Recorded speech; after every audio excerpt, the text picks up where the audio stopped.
Құрметті бауырлар, лайк басып, комментар жазып, рахмет сіздерге көп-көп. Кеше жекеме хабарласқан кісілер болған. Сол кісілерге менің өзімнің жатқан кезімде қалай жаттығуды істегенімді осы кісілерге мен көрсеткім келіп тұр. Баршаңызға сәлем, менің есімім Гүлжан, мен Серіктің апасы боламын. 13 жыл бұрын біздің Серік төсек тартып жатқан кезінде өз күшімен жаттығу жасай алмады. Оған біз арнайы ЛФК, массажист кісілерді шақыртып, осындай жаттығуларды жасап берген болатын.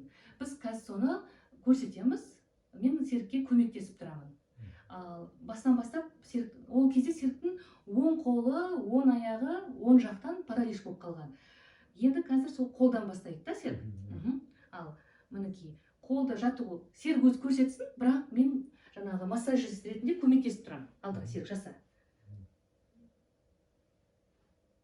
Осылай. Қазір Серік өзі жасап жатыр, бірақ ол уақытта бұлай көтеруге оның шамасы да келмеген. Қолды осылай жоғары.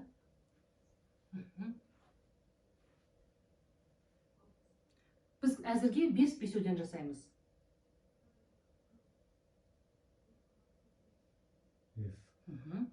Сосын үшке қарай бағана жасадық қой. Білектен бастап осындай жаттығуды қолданасыздар.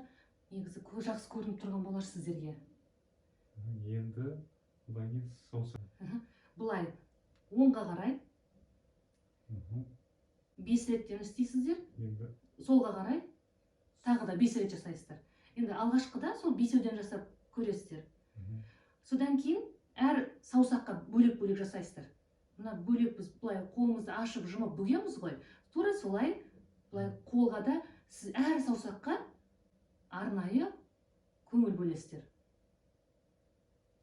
Маған да келесі.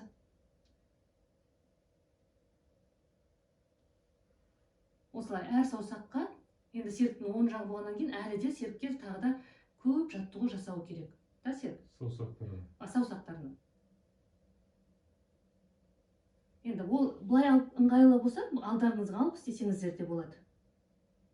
Әрқай саусаққа бөлек-бөлек жаттығу жасау керек.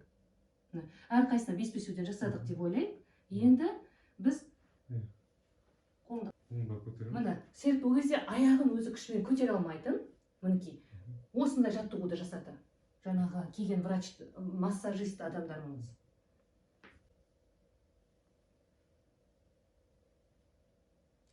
Күнде төсек тартып жатқан науқасқа, қасында қарап отырған анасы болсын, бауыры болсын, әйелі болсын, кім болса да қозғалмай жатқан адамның аяғы өте салқын болады. Сондықтан осы жаттығуларды жасау керек.